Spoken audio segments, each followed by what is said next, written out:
Ей, жеп көр. Тілдім ғой мен, давай жеп көр. Күшті бұл. Бізде ата мен папа вечер.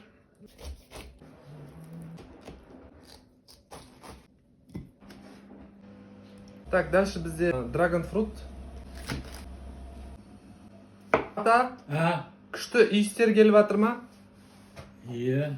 Ананасты жеп көрді енді ата. Бірақ мына драгон фрут жеп көрген жоқ. Бірінші сондықтан драгон фруттың дәмін беріп көреміз. Ата, давай мама, жеп көр. Қана. Давай, ұстама. Қойшы. Ей, жеп көр. Тілдім ғой мен, давай жеп көр. Күшті бұл. Қатты сладкий емес, бұл жақсы. Иә. Қалай екен?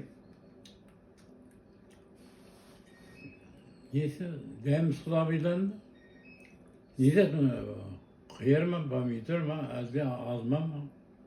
Бұл не ғой? Экзотический фрукт, экзотический.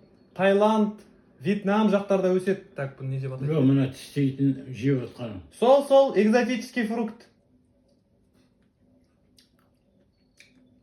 Түсі қызыл, осының ағы бар еще. Свекла сияқты түсі. Свекланы білесің ғой? Сол сияқты түсі. Сосын әппағы бар. Сосын ортасында қара-қара дәнектері бар. Киви сияқты. Кивиде қара дәнек бар ғой? Сол сияқты мынада да дәнектері бар. Қалай екен? Жақсы да? Жақсы. Қышқыл емес, қатты тәтті емес. Бұл драгон, орысшасын ұмытып қалдым, қазақшасын. Драгон фрут дейді. Дракон айдахар жемісі, короче, бұл. Аты айдахар жемісі. Сырты мынандай болады, ұстап көр сыртын. Қолмен. Сырты осындай болады. Осын сыртын алып тастайсың, сосын ішін жейсің. Қолын берме жер, қызыл болып қалды. Енді мынаны жеп көр.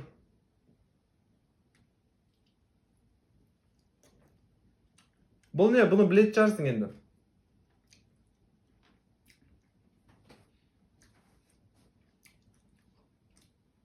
Бұл не? Қияр ма? Қойшы ата, қайда қияр? Қиярдың Мә, тағы жеп көр. Жарайды бұл. Да, жеп көр, есіңе түседі дәмі. Бұны жегенсің точно енді. Жарайды. Ананас қой бұл. Ананас. Ұқсап тұр ма? Қайсысы ұнады? Айдахардың жемісі ұнады ма? Ананас ұнады ма? Әлде смузи ұнады ма? Ананас. Ананас? Ана ұнаған жоқ па не? Қызыл.